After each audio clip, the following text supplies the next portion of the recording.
Hello, everybody. Welcome back, and here's part one of the Lost Levels.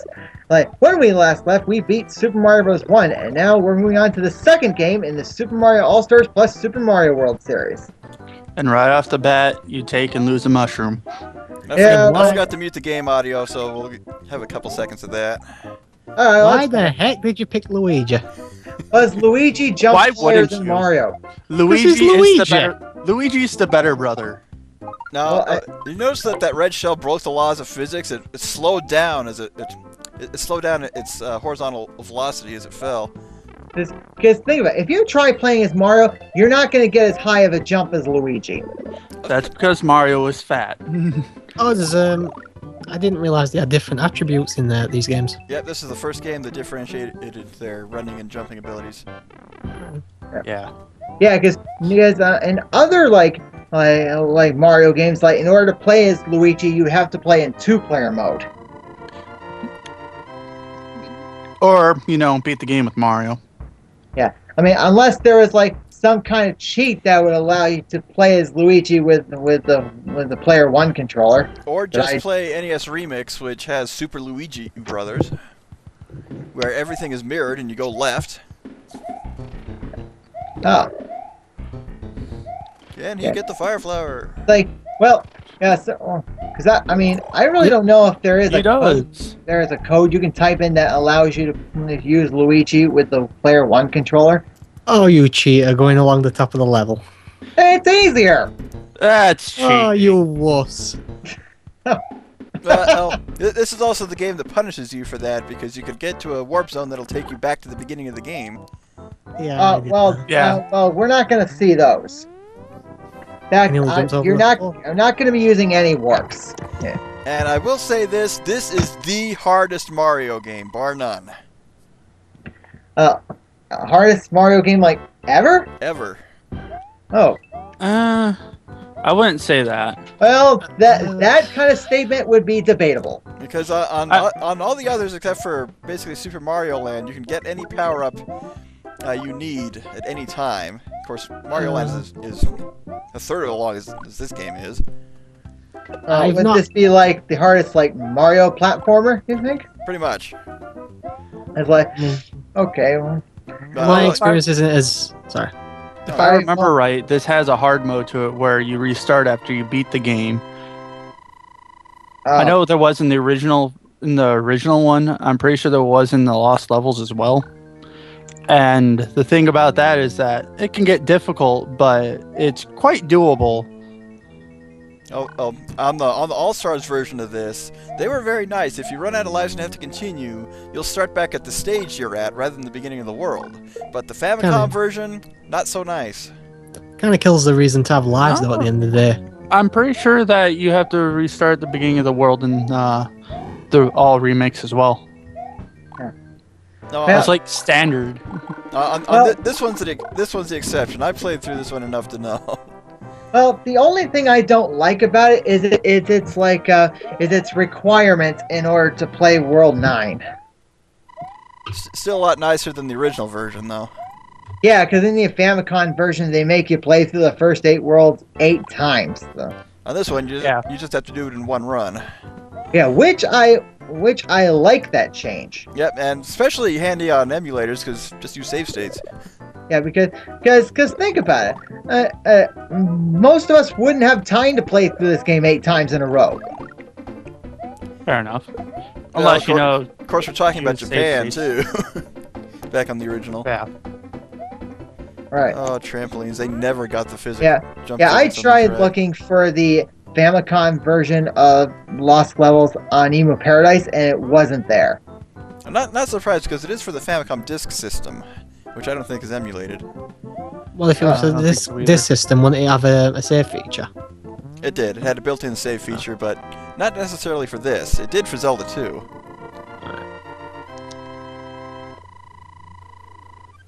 But despite that, the NES version of Zelda 2 is probably the superior one because it doesn't have load times.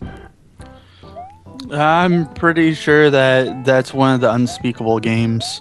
If you want to talk about a hard game, you talk about Zelda 2. Oh, yeah. Definitely the hardest Zelda. I don't think I've ever played Zelda 2. Take Zelda 1, then strip everything you know of all Zelda games, and you have Zelda 2. Yeah, as far as the original Zelda on the NES, the farthest I've gotten to this date is the 5th dungeon. I played it for about 20 minutes once, couldn't stand it and turned it off and never picked it back up. Still one of the best games ever. I disagree. Zelda, yeah. In Nintendo Power, it was consistently #1 on the NES for pretty much the whole time they were ever keeping track. I actually have a story on that, where my father was a pretty big gamer, and one day he decided to sit down and in one life beat the original Zelda game. Did he make it? And that was, yeah, he beat it with one life and with no save and continue, because if you do, that counts as a life. Mm-hmm. So it took him like 9 or 10 hours. Yeah, it's doable because I've done it with both the first and second quest on the Virtual Console version. Yeah. Because basically, I had a friend at my church, and we would bring our 3DSs and exchange street passes and play games during the sermon. That was our way of staying awake. I like how we're talking about every other game except this now. Well, that's what these things usually divulge into, because we do tend to go off topic. But there haven't been any deaths so far. No, not yet. Just, Oh, really just wait until we get into the later levels. Then you'll see a lot of them. Yeah, that's why the second video is 27 minutes long. Well, that and those levels are just harder, period.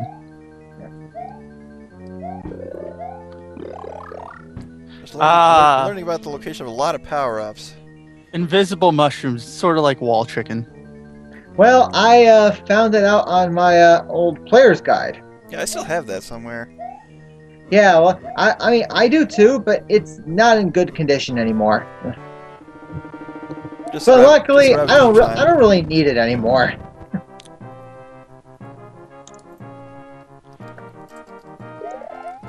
Actually, since we're talking about Mario games, I'm pretty sure you guys have heard of Kaizo Mario, yes? Oh, of course. Yes.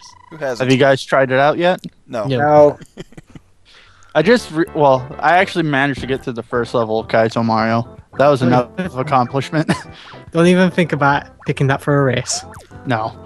That would immediately be vetoed. I just recently found out that they made a third one, actually. And I was watching through this playthrough that this guy was doing, and the final boss was interesting, I gotta say. The final boss was essentially Wendy Koopa, except that there was fireballs going around, there was thwomps, and you were jumping on Peach. Yeah. While we're on, now let's bring it up. What's everybody's opinion about the Koopalings being added as characters in Mario Kart 8? They're pretty fun to play as. Don't have the game, don't really care. Well, I don't either, but if I ever get a Wii U, I'll plan to play that game. And of course, on that game, you have to beat a Grand Prix as everyone to get all the stamps anyway. So that they really make you try it out. And did you guys hear about the new DLC that's coming out for Mario Kart 8? Nope. Yeah, they've got things like Zelda from Link from Skyward Sword and stuff, haven't they? Yep. Yeah, I saw that. Link and someone else in the first DLC pack, and 2 characters from Animal Crossing the second DLC pack, but 4 new vehicles and 8 new tracks per pack, all for $12. And now all they just need to do is add Kirby characters to the Mario Kart series. And everyone on Twitter was saying, that's how you do DLC. I remember haven't they also got Captain Falcon's blue car or something like that? Yep, that's one of the new vehicles. The other 3 Blue Falcon. Think about it. If they could use like Kirby and Zelda games in the Smash Brothers series, then they most certainly could use them in future Mario Kart games. Let's see, I'm double checking the... Oh, okay, 3 new characters per DLC pack. The first one is Tanuki Mario, Cat, Peach, and Link. And the second set is going to be Villager and Isabelle. And Cheap Jeeps. And with a cheap death. Dry Bowser. Oh, did I miss that? Oh, Dry Bowser. But, actually, if they do Kirby characters, you know they have to put in Kirby vehicles, too. Of course. Right. Because, the 2, my big ones they would use in the Kirby series would be both Kirby and DDD. And for the vehicles, you definitely have to have the Dragoon and the Halberd. Hey, don't forget Wheelie. Oh, well, if they use the halberd, then they would have to bring Meta Knight in too. Well, the thing about the halberd is it just crushed everybody. I personally would prefer to race as Dark Matter. Ah. Or Zero. Yeah, that's surprising. They've done Kirby versions of almost everything except a racer. Yeah, they've done Kirby Racer. It's called Kirby Air Ride. Oh, duh. It's on the GameCube. Yeah, I couldn't get into that. It wasn't bad. Yeah, like kart style racing is what I was thinking of. I wouldn't say that it needed a lot of polish, but it wasn't a bad game. Yeah, it wasn't bad. It just wasn't very fun playing alone. No. Well, It was what definitely much game is? better than playing with multiplayer. Yeah, after playing it a couple times alone, couldn't get anyone to join. I just gave it up. Yeah.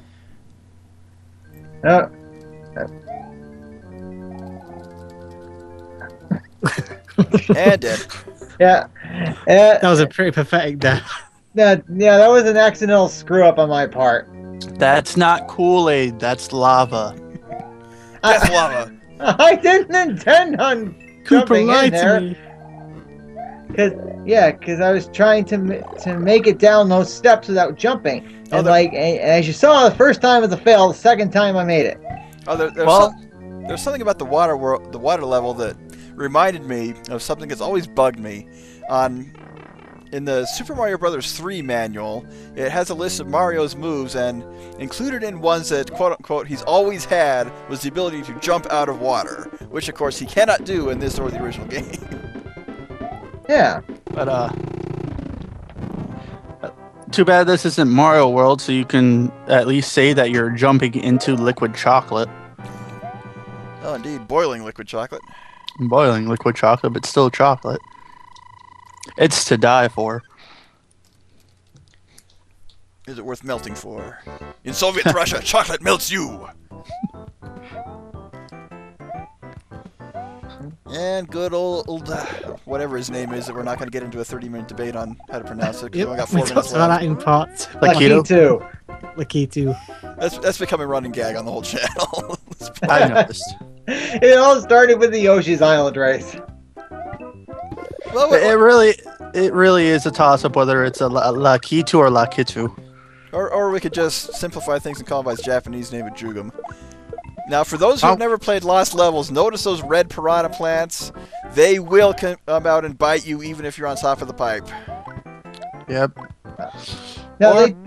They just don't go down easily if you're like standing right next to the pipe. Like if you're on top of it, then obviously they won't come up. Oh, they still will. Yeah, they will. On this one, they do. They never did that to me.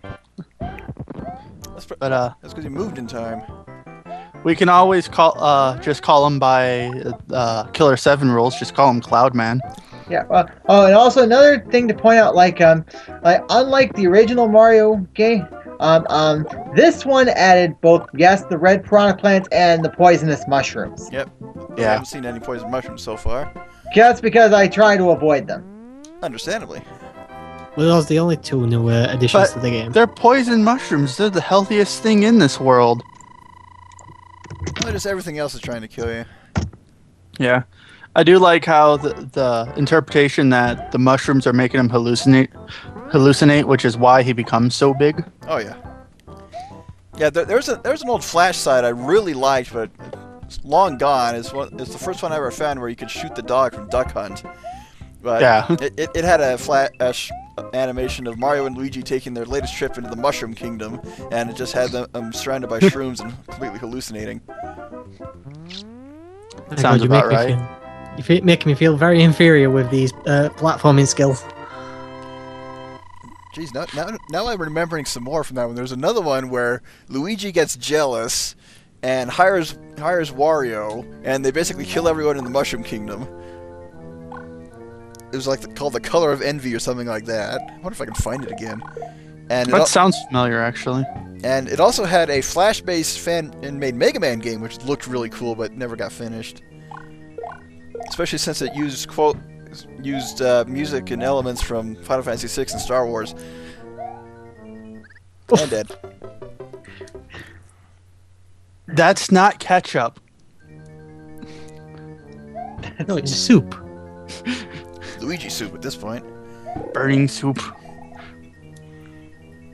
Oh, I thought that mushroom was despawned, but Nope. No. Mushrooms don't despawn actually, unless you go too far. But Then they do despawn. yeah, but not as quickly as enemies do, or the fire bar did. Yeah, it will just take a brief dip in lava. It only hurts you if you're completely submerged. Feels good on Actually, feet. wouldn't we take a moment to catch our death? No, not quite, because because you do end up dying on that one. No, trophy with gold. One of us. One of us. Rescue a stack of toads. Just keep getting crammed into that single bag. All right, that's it for this video. We'll catch you back next time. Later, folks. Later. Bye, guys.